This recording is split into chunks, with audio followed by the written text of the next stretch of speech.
السلام علیکم ورحمۃ اللہ وبرکاتہ۔ حکیم جاوید اقبال ہربلس چینل کی طرف سے آپ کی خدمت میں حاضر ہے۔ سب سے پہلے درود پاک حضرت محمد مصطفیٰ صلی اللہ علیہ وآلہ وسلم پر میں بھی پڑھتا ہوں، آپ بھی پڑھیں۔ اللہم صلی علی سیدنا و مولانا محمد صلی اللہ علیہ وآلہ وسلم۔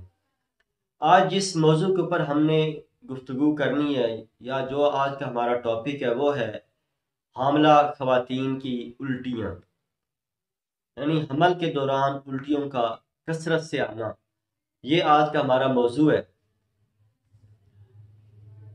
اس کی پہلے تعریف جان لیتے ہیں کہ یہ ہوتا کیا ہے کہ جب بھی خاتون حاملہ ہوتی ہے، جب اس کو حمل ٹھہرتا ہے تو اس کی یہ کیفیت شروع ہو جاتی ہے کہ اس کو اکائیاں آنے لگتی ہیں، دل کچا، جیسے پنجابی میں کہتے ہیں کچا کچا دل ہونا، یعنی دل اس کا کچا کچا رہتا ہے، کہ کی کیفیت پیدا ہوتی رہتی ہے، اکائیاں آتی رہتی ہیں، یعنی یہ اس کی تعریف ہے۔ اس کے اسباب کیا ہوتے ہیں کہ اس کے اسباب یہ ہیں کہ بنیادی طور پہ کہ بعض دفعہ تو یہ معدے کی خرابی کی وجہ سے بھی ہوتا ہے کہ معدہ اگر خراب ہے، معدہ کمزور ہے تو وہ برداشت نہیں کرتا ہے، جس کی وجہ سے یہ کیفیت پیدا ہو جاتی ہے۔ لیکن جو اس کا مین سبب ہے، جو بڑا سبب ہے، وہ اس حمل کا ٹھہرنا ہے۔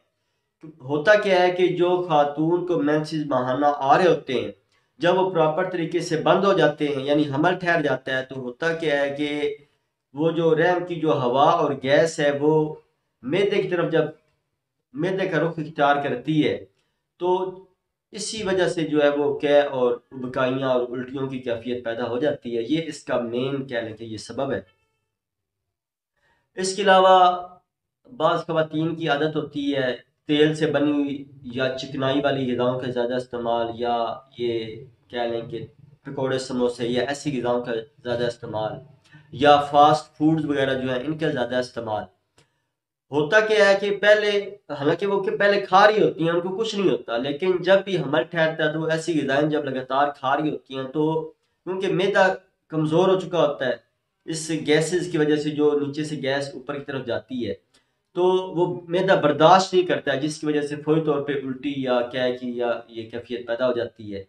تو اس کی علامات کیا ہوتی ہیں کہ علامات میں بعض دفعہ تو خاتون چاہے نہ بھی کھائے پھر بھی اس کو جو ہے نا اندر سے پانی یا ایسے کہہ لیں کہ خالی ابکائیاں آتی رہتی ہیں۔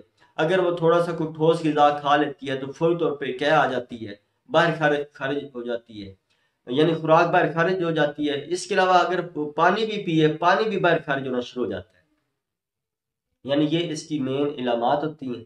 تو اس کا علاج انتہائی آسان ہے۔ اگر کوئی خاتون حاملہ، ہماری بہن کوئی خاتون حاملہ ہے، اگر وہ یہ اس طریقے کے ساتھ اگر وہ چلتی ہے، جو طریقہ ہم اس کو بتانے لگے ہیں، تو انشاءاللہ اللہ کے حکم سے اس کو کوئی ایسی پرابلم جو ہے، یہ اس کے جو 8-9 مہینے جو ہیں یہ انشاءاللہ بآسانی گزر جائیں گے، اور اللہ تعالیٰ ان کو اولاد سے نوازیں گے انشاءاللہ۔ تو یہ آپ نے بنیادی طور پہ کرنا کیا ہے کہ ٹھوس غذاؤں سے تھوڑا پرہیز کرنا ہے، یعنی جس طرح آپ یہ حمل ٹھہرنے سے پہلے اپنی غذا کھا رہے تھے، آپ نے اب اس طریقے سے غذا نہیں استعمال کرنی، بلکہ غذا کو تھوڑی مقدار میں کھائیں تاکہ وہ ہضم ہو جائے۔ اس کے علاوہ ٹھوس اور بھاری غذا، چکنائی والی غذائیں یا تلی ہوئی جو غذائیں ہیں، ان سے آپ نے مکمل پرہیز کرنا ہے۔ جوسز کا زیادہ استعمال کریں، جیسے آج کل موسم جو ہے یہ مالٹے کا موسم ہے، یا فلوٹر وغیرہ آیا ہوا ہے، یا انار موجود ہے، یا کیلے کا ملک شیک بنا لیں آپ، یعنی اس ٹائپ کے جو فروٹس ہیں ان کا آپ جوس بنا کے وہ آپ پئیں تو انشاءاللہ یہ آپ کی کافی آپ بہتر ہو جائیں گی۔ تو اس کے علاوہ علاج میں آپ نے کیا کرنا ہے کہ آپ نے اناردانہ لینا ہے، پودینہ لینا ہے، سفید زیرہ لینا ہے، اور تھوڑا سا کالا نمک لینا ہے۔ یہ آپ نے کوٹ چھان کے یہ آپ نے رکھ لینا ہے، یعنی یہ برابر وزن میں لے لیں۔ صرف نمک جو ہے وہ آپ نے حسب ذائقہ ڈالنا ہے، باقی جو چیزیں میں نے بتائی ہیں، اناردانہ ہے، پودینہ ہے، سفید زیرہ، یہ آپ نے برابر وزن میں لینی ہے۔ کالا نمک اگر آپ نہیں ڈالنا چاہتے، تھوڑی سی چینی ڈال لیں، تھوڑی سی شکر ڈال لیں۔